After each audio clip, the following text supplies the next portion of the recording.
تاسو وینئ د هیواد پوهنتون علمي ټیم د کندوز په طرف ان شاء الله زو لار کې به تاسو ته ډېرې ښې منظرې وښیو له بېلابېلو سیمو به عکاسي وکړو موږ سره پاتې شئ.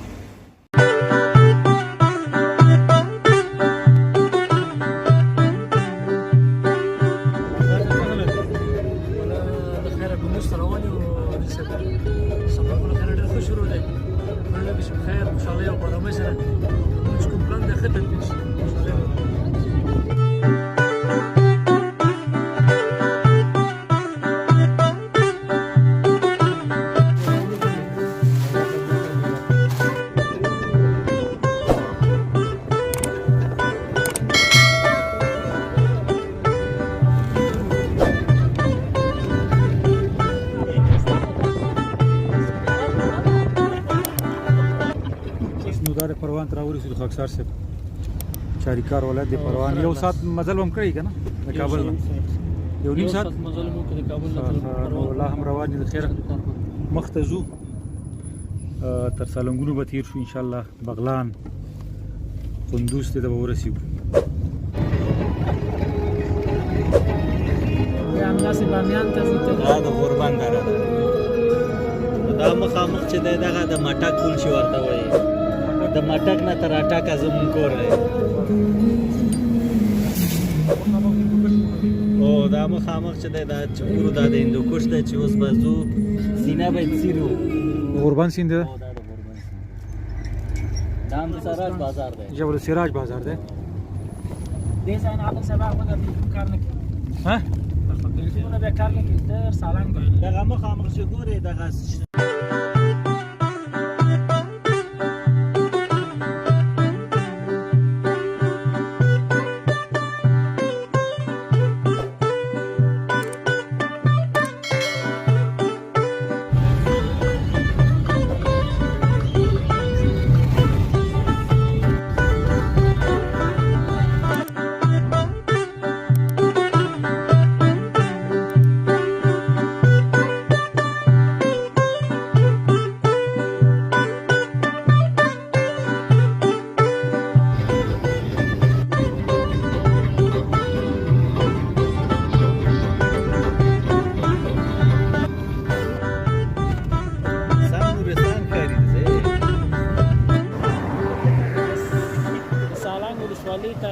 ډېر نږدې ساحه ده ښایسته اوبه ښه ځای ښه چمن هم لري ښایسته چمن خاکسار صاحب سره بل خوند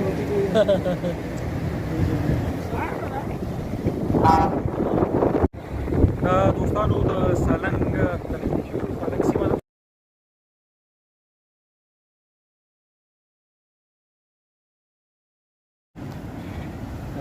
عادل صاحب ورکې نه کوو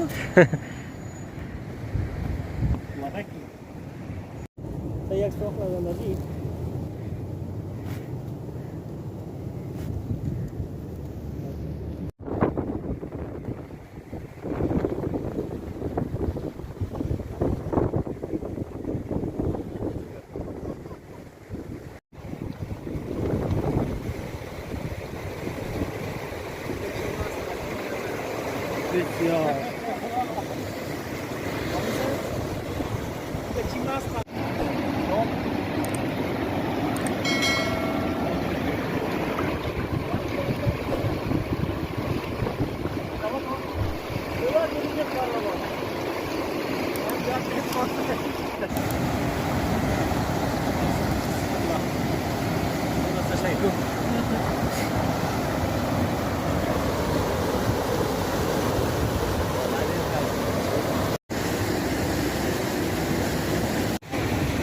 سالنګونو سیمه ده دوستانو وینئ اوبه ډېرې یخې دي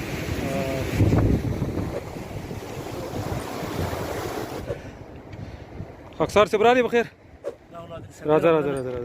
ستاسو د لاندې تفریح ډېره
ها واو څه لوکس راځي ها دا ګاډي ډېرې مشي سړي دا په څو دي کیلو mana کوم دی دا وچ خټکی دی وچ خټکی ماته کوم ها ها دا وچ خټکی دا د شمالي کې راځي کنه ها ها ها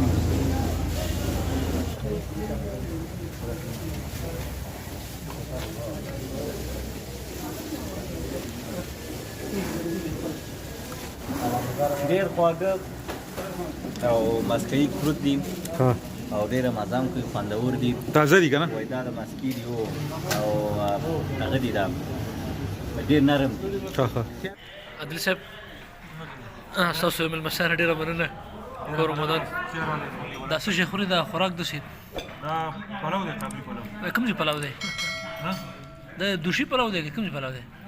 دوشي څه معنی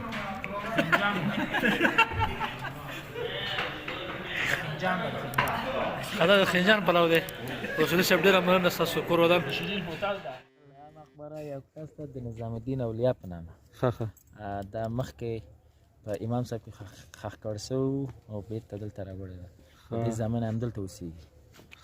او هغه ده چې ده هغه قبر چې ده د هغه پلار ده د دې پلار ده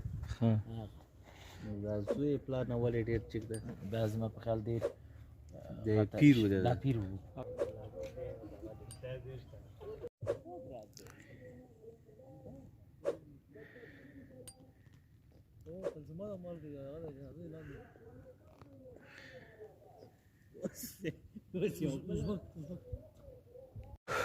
دوستانو دا د سپیلني بوټی دی چې په دې دشت کې پیدا کیږي ټول حمزه بابا وایي چې حمزه درته لوګی شي سپیلنو ته حاجت نشته نو ماوین صاحب سپیلني بوټی دی په دا دشت کې موږ راغلي وو چاردرې دشته څنګه دی ماوین صاحب دغه دشته نو دشته خو تاسو ګورئ چې ډېره ښایسته دشته ده تکه شنه ده او دا محلي خلک وایي چې دلته سږکال بارانونه لږ شوي دي نو دې وجې نه که چېرته باران وای په حمل میاشت کې نو دا به زښته ډېره شنه وه اوس هم شنه ده په دې دشته کې چې یو جالب موضوع ده چې هلته سپیلني زښته ډېر دي نو د دې دشتې دغه یو بوی خاص بوی هم پیدا کړی ده نو د لیدلو ځای دی خوند ترې اخلو ژوندي اوس بالکل او زموږ په دغه فلکلوریکو روایاتو کې سپیلني د نظر دپاره دي ځینو خلکو ته لوګی کېږي اوس یې موږ تاسو وینو اکثره په ښارونو کې په دغه ځایونو کې ماشومانو سره لاس کې ورسره یو سکروټو ته یې وراچوي دغه دود او لوګی چې به چا ورشي داسې عقیده لري افغانان چې هغه بیا نه نظره کېږي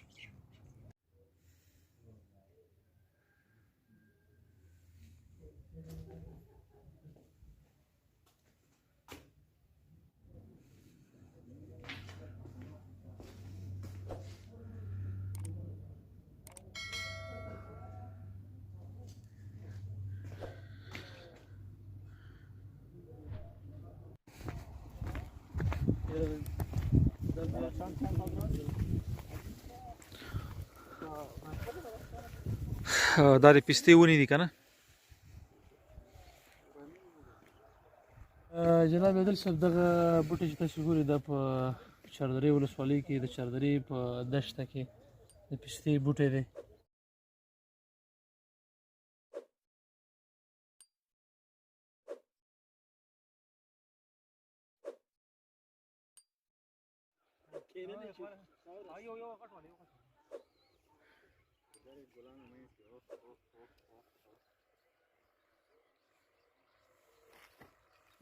یو دغه یو دشته ده چاردرې دشته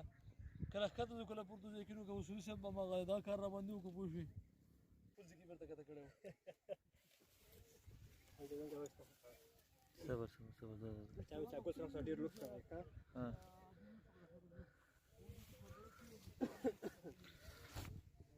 دوستانو دا تاسو وینئ چې دې ته ریده ګل وایي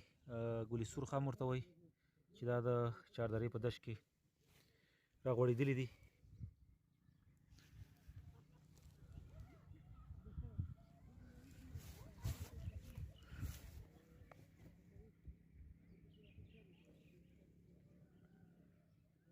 د قندوز ولایت چاردرې دشت دی او دلته ریدي ګلونه هم شته تاسو وینئ چې سره سره ګلونه دي ریدي ګل ورته وایي ګلي سرخ هم ورته وایي موږ راغلي وو دغه دښته پسرلی دی موسم ډېر ښایسته دی ډېر ښکلی دی درویش درانی صاحب وایي موسم بدل دی ښایي تللي مرغان بیرته راشي و دې وطن ته د کډوالو کاروان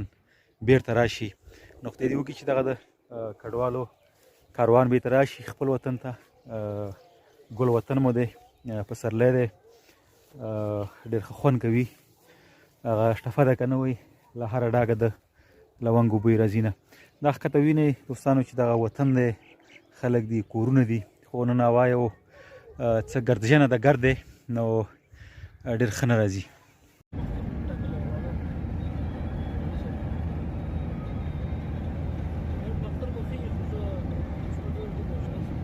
دا دی اوس بدخشان ته روان شوي دوستانو دا نوي ځوان ورسره یو ځای شو خاکسار صاحب معرفي کړي خاکسار صاحب دا ځوان څوک دی دا زموږ کتي پتي یار عبدالبشیر سیرت دا د کوم زوړ نه پیدا کړل د قندوز کې دا خو دلته قندوز کې پاتې کېږي دلته اصل د پاکستان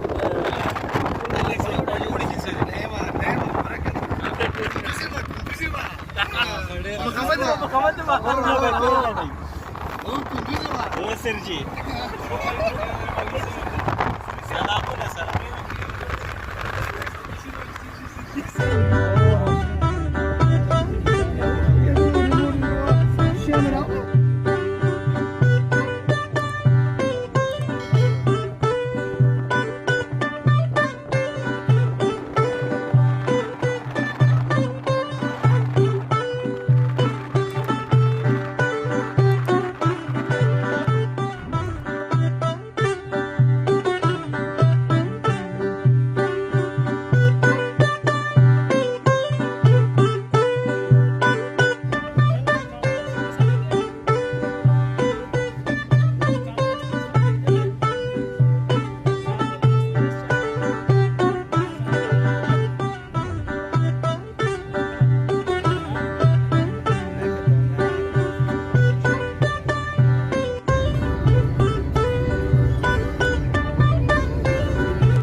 یو ولسوالي پاتې ده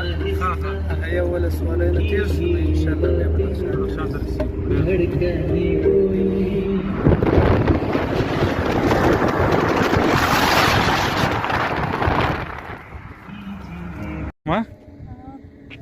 بدخشان نزدیک است درست چند ساعت لرس کوترما دوستانو دا بدخشان په لار روان یو کوترما سیمه ده دلته ملګري ولاړ دي تفریح کوي عکسونه اخلي ډېره ښایسته سیمه ده تاسې وینئ نو یو 2-3 ساعته لار به پاتې له خیره بدخشان ته رسېږو له موږ سره اوسئ تاسو ته به ښکلي ښکلي مناظر درښایو د ګل وطن ننداره به کوو او په دې سفر کې له موږ سره یو ځای اوسئ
کاروان صاحب وایي د وطن پیغلې مې په غاړه وړي امیل د اوښکو د پاریس پیغلو ته غمیله بدخشان رسي. نو بدخشان ته راغلي وو، دلته تاسې وینئ چې دا پروسیجر دی. بیا به دې کې څه نه کلي که د لپاره اوبه لاندې ځي، هغه څه مواد چې دي چې سره زر ورته وایي هغه به دلته نښلي. میچ اسپا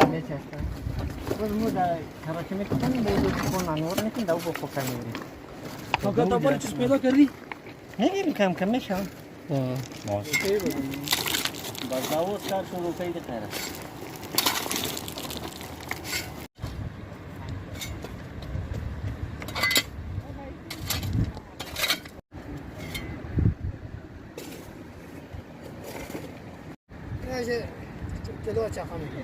خب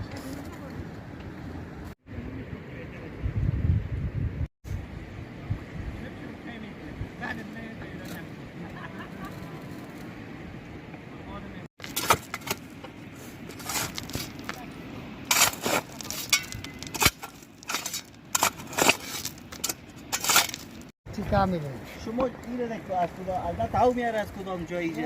آو میاره ده اینا آو میاره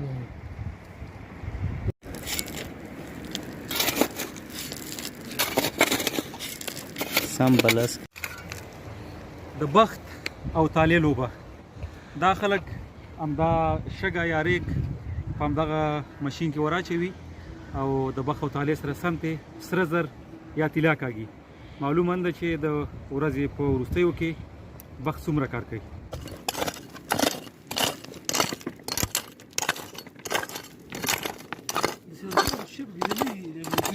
دا د ارګو ولسوالۍ اتینجیلن سیمه ده.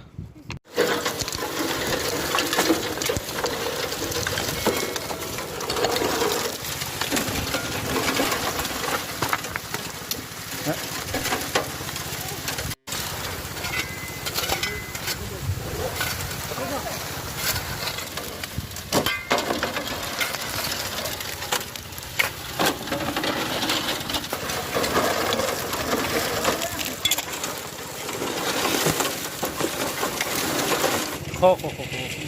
پکاری کا اساس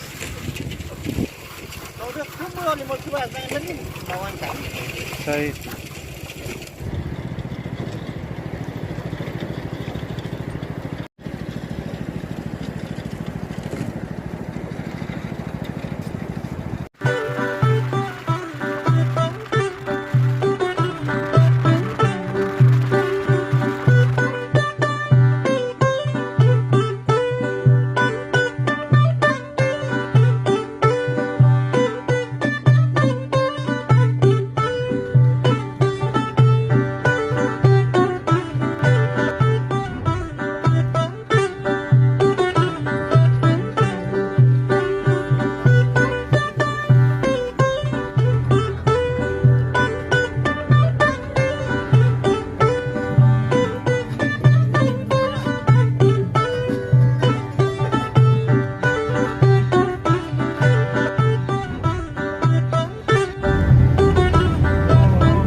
دوستانو دارې د فیض آباد ښار ته راورسېدو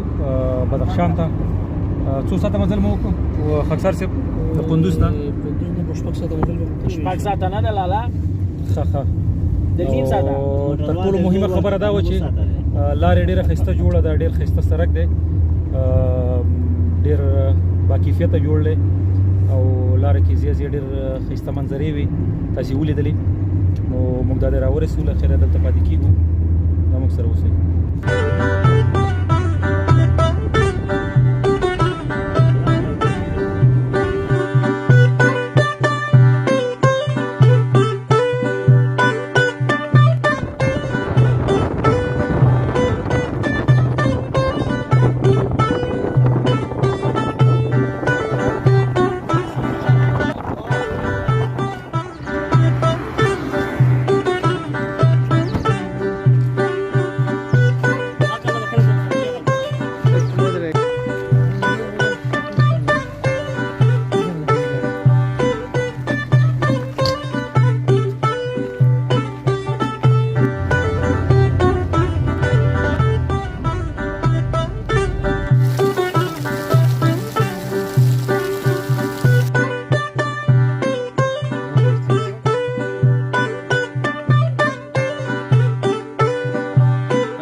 دشت افغان سیمه ده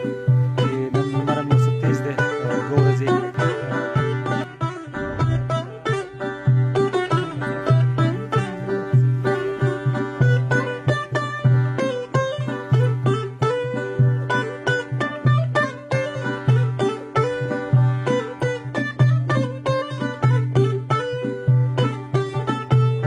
دا تاسو وینئ دشت افغان سیمه ده د کندوز ولایت نن د جمعې ورځ ده سلګونه خلک راغلي د افغانستان له بېلابېلو سیمو دلته تفریح کوي ډېره شنه ساحه ده خو هوا نن نسبتا د نورو ورځو پرتله یو څه ګرد دی او د سیمې خلکو ویل چې 3-4 ورځې کېږي همدغه ګرد دلته شته دی نو نن بیا هم یو څه هوا پاکه ده موږ تللي بدخشان ته نن راغلو نو دلته ملګري شته کرکټ مو هم وکړو او داسې ګرځو بس نو دښتې دي منظرې دي ښکلاوې دي او د خدای د قدرتونو نندارې دي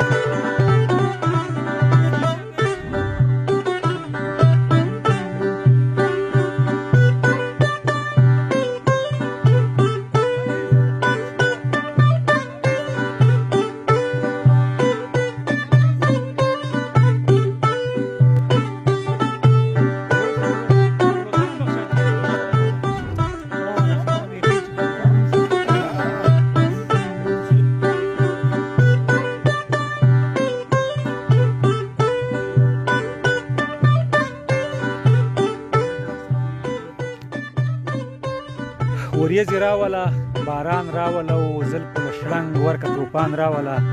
سپرلیه دا به د احسان ومنم خو ته د ځان سره جانان راوله دوستانو لفظونه ادبي خپرونه ده موږ دا مهال د کندوز ولایت دشت افغان سیمه کې یو دا د ګل ګل ځوانان را سره دي او د ګل کندوز له سپېڅلې غېږې در سره یو نو دلته به د خیره یو بیت له دوی نه واورو چې څه راته وایي بیت که هر ډول وي نو راځئ مهرباني اقبال خانه د ژوند اننګي وجدي په مچکو یې لامده کړه دردونه یې راویښ کوي په ورو ورو یې ویده کړه او ستا وخت کې پاکوم خو ټولې ګوتې مې کنګل دي لاسونه مې په ګرمو اسویله یې راتاوده کړه ډېر ښه وایي د درد باچا لمن دې نیسم چې راویښې نه کړې هغه له ډېرې ژړا وروسته په خوبونو پروت دی او د مازدیګر سپوږمۍ چې بام ته خېږي پام پرې کوه هسې نه ډوب شي زما دل په چنارونو پروت دی خاکسار صاحب مهرباني خوند کوي صابره پښتانه یاره واه واه واه واه سل ځله خفه شو بیلیږي نه څه زبردست بیت دی صابر صاحب ماوین صاحب یو هنري ذوق لري او کله کله موږ ته ډېر ښه ښه بیتونه وایي پرون بدخشان کې یو ټول کې راته ډېر ښایسته ترنم هم وکړه خو اوس دې بیتونه ورو مننه عادل صاحب سهار راشم او بیګا در پسې مړ شم را ژوندی شم او بیا در پسې مړ شم ډېر ارمانی در پسې ښه یم جانانه یو ورځ دې نیمه خوا در پسې مړ شم ما بسمل دې خپلې مینه کې دې رکه امیر اغلم چې ملا در پسې واه واه واه واه واه د بسمل صاحب بیت و ډېر ښکلی بیت و بصیر استاد تاسو څه راته لرئ بصیر استاد زموږ پخوانی یار دی او دلته په کندوز کې اوسېږي نو کله چې له موږ نه خبر شو چې یاران راغلي دي نو دفتر یې پرېښود او تر موږ یې ځان راورسوه اوس راته بیت وایي مهرباني زه به هم درته یو بیت ویم ستومانۍ مې د ځوانۍ هډونه مات کړه ستومانۍ مې د ځوانۍ هډونه مات کړه هغه پیغله څو خبره کوي چې راشي ډېر نو دوستانو لفظونه مو واورېده د لفظونو رنګارنګي وه ښکلي بیتونه ملګرو ولوستل زه به اخره کې یو بیت درته ووایم وایي چې روانېږې شاته شاته راته ګوره ګله عادله څوک دې په لیدو پسې مړه مړه ښکاري ښه وخت